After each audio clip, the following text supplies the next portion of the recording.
Before I talk about this, I wanted to just give, since this is a basketball podcast, there was recently an update about the confirmed members of Team USA, and I'll do that in a different segment. But for now, like what we know, the confirmed members for Team USA are Drew Holiday, Kevin Durant, LeBron James, Stephen Curry, Joel Embiid, and Jason Tatum. So I just wanted to throw that out there. I'll probably cover it tomorrow in a different segment, but those are the confirmed players for Team USA that we know of. They were just confirmed earlier, like 30 minutes ago.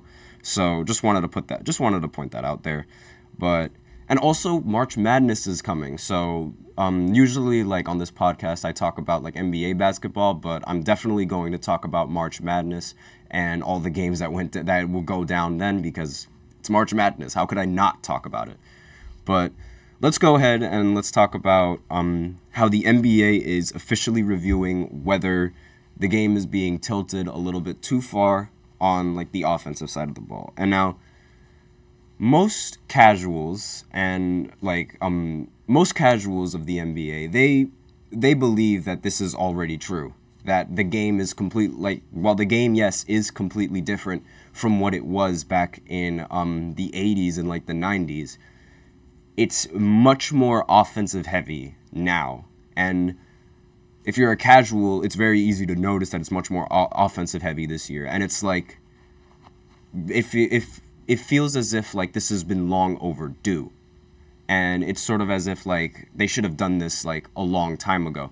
However, if you're not a casual, then you would know that this sort of offense, it's never really been seen before. Even from an era like late in the 60s, when the pacing of the game was much faster than when it was in the 80s and the 90s, it showed that like their offense was like, it was very powerful back then in the 60s. Well, not really powerful, but like there was a lot of scoring, and there was abundant amount of scoring in the 60s because the pacing was a little different.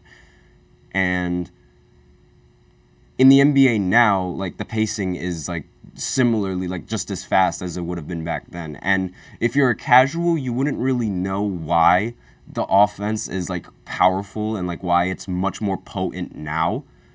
But from the previous years, like since like I'd say from 2014, not even 2014, maybe like 2017 up until now, the teams have been adapting to the fast pacing that Golden State was playing with, because obviously, like we say, Steph Curry changed the game. It's not just an understatement. It is absolute fact. He has definitely changed the game. And part of the change is the pace of the game.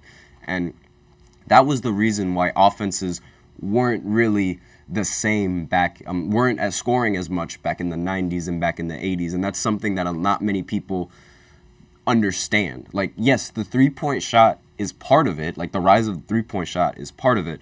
But it's also the spacing that's a part of it. And it's not just the spacing. Like, I meant the pacing. Pardon me. It's the pacing that's part of, and the spacing, that's part of this rise in the offense, because the game is much faster. Obviously, there's going to be, and like people shoot the ball a lot quicker. Obviously, there's going to be more opportunities for the team to score if both sides are just shooting whichever open shot they can get. So it makes total sense. However, now the NBA is officially reviewing it, so it might not make as much sense as we would have thought if you're not necessarily a casual. And just to bring up some of the examples, in 2013 and 2014, the team average, like for every single team, that the team average was 101 points per game, which is a lot of points per game for like every single team in 2013, 2014. Now, 10 years later, 2023, 2024, the team average has jumped to 115. That is a 14-point jump. And usually, like, obviously this is a 10-year difference, but usually, like, as the years, like, as they've been going, the increase would be steady, and it would be continue to be steady, and sometimes it wouldn't even increase at all. It would probably decrease on certain years. But this rise, it's incredible, like, from 110 to 115, and this is, like, every single team. So it's not just like the star players, it's all the players on the team. it really, like, it shows, like, just how far that the NBA has come in just 10 years. And the average player back then is not better than the average player now. It shows how the game has evolved and whatnot. But I believe this this review on the offense and, like, being a little bit too powerful for this team. It all speculated, or it all started with in January, in my personal opinion. In January, there were 4 players that scored 60-plus points in the span of 4 days. So I covered this previously, but I'll go over it again. Luka Doncic, 73. Joel Embiid, 70.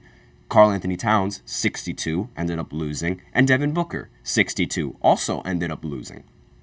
So this is a feat. Scoring 60 points is a feat that has only been done by 36 players in the history of the NBA. So we're talking 15-man rosters on 30 different teams.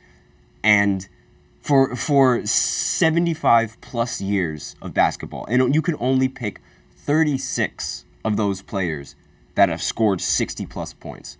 And 4 players did that in the span of 4 days.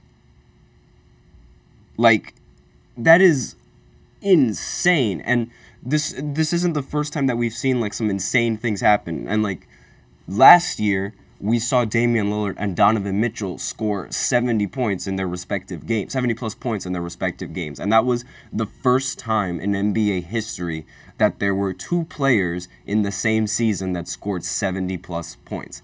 Now it was done again this season. So this is the first time in back-to-back years that 2 players have scored 70 plus points in 2 separate occasions. So obviously there's a lot of scoring in this league. Now, Drew Holiday, he had a quote saying, "People like to see players score 60 and 70. How are you going to do that if somebody can be physical?" So he's sort of making the argument that, like, defenses has sort of let up, and the NBA, I believe what he's hinting at is that not only have the defenses let up, but also the NBA and the refereeing and, like, the officiating has sort of allowed these players to operate a lot more on the offensive side of the ball. Nick Batum had some quotes. He also, well, not about specifically this matter, but he did say at one point, 70 is the new 50, I guess. So obviously scoring has been, like, very abundant in this league. But I want to go back to what Drew Holiday said about how are you going to do that if somebody can be physical? How are you going to score 70, 60 points if somebody can be physical? So I believe he's hinting at the NBA officiating and how lenient they are for offensive players.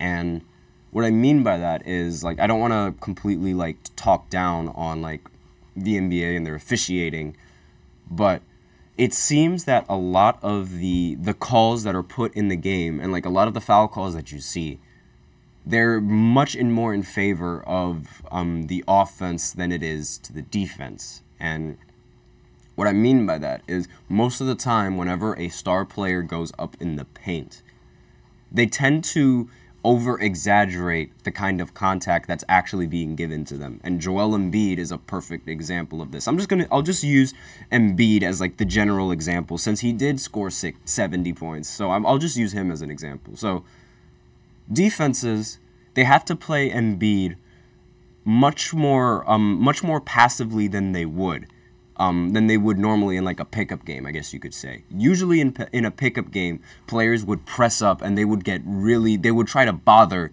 the defender in any way, shape, or form that they possibly could. You can't necessarily do that with Embiid, because if Embiid feels bothered with how close you are to him, then he's going to ram his shoulder into your chest, and then after, when he's about to go up, there's no way to really explain it, but he's just going to do this. Like, every single time he's going to flail his hands up in the air when he's going up for a shot and probably fall on the floor. And when he does that, it's over-exaggerating the contact, because most of the time the defenders are usually playing like this. Trae Young does this too. A lot of point guards and a lot of people that take advantage of the offensive game. And Harden, another great example, the one who started this whole thing, he does that as well. And they all do this because they can get away with it with the offense. Harden, went in 2018, he had this very infamous move that no one can stop. It was, I call it the arm hook. So when he's driving to the basket and he goes up for a layup, when the defender's hand is on him, like when the defender is doing this, like just playing defense, like normally, because you would put your hand here, and like the hand is over to like the side because like they're spread out. As a defender, you have to do this. What Harden would do is when he's dribbling the ball with his left hand, on his offhand, he will hook his arm around the defender's arm and then try to go up for a shot. Obviously, he can't really go up for the shot because the defender's arm is wrapped around his arm, and then he flails his body. And when he does this, the refs see it, and it's really difficult to see in real time, like because of how fast he does it and how fast the offense is. But he does it in real time. It looks like he's getting fouled, when in reality, that's not what's happening. He's sort of trying to bending like the officiating into his will, which isn't, I'm not trying to knock him down for doing those kinds of things. I am definitely not trying to knock him down for that, because it's allowed. Like, the refs are letting it happen, so he's just taking advantage of he's taking advantage of the officiating, which is creative, and I'm not going to knock down the creativity whatsoever. It's just when it's done over and over and over again, and that's how when you generate a lot of your points, it gets a little bit annoying to watch, because I want to watch the game. I don't want to watch you at the free throw line just shooting free throws. But that's essentially what these players tend to do. They go up and Joel Embiid especially, they flail around and act like they're getting hit. And the refs see this and they call it as a defensive foul. So maybe this review will sort of like do away with that. However, I'm not entirely sure how much success that would bring, because the NBA also implemented a flopping rule where if a player is seen flopping, again, flopping, it's up for interpretation. There's no real definition for what flopping is, and everyone's definition is different. So what one person might consider a flop isn't the same as what another person might consider to be a flop. That's another problem that isn't addressed. But it's up for interpretation. And I haven't really seen that rule really put into place. It was put into place in like the beginning of this, like in the beginning of the season last year, and like the beginning this year, to show like, oh, this new rule is in place, it's there. But it's not like they really use that rule. And the flopping rule is essentially like if a player is seen flopping, the buckets won't count, and the other team will get technical free throws and receive the ball because he did a non-basketball move. And again, it's up for interpretation on what is a non-basketball move. And not many people are going to agree with another person's definition of it as opposed to their own definition of it. So it's a lot of gray area with that. And that rule, because of that, the rule hasn't really been put into practice as effectively as it should.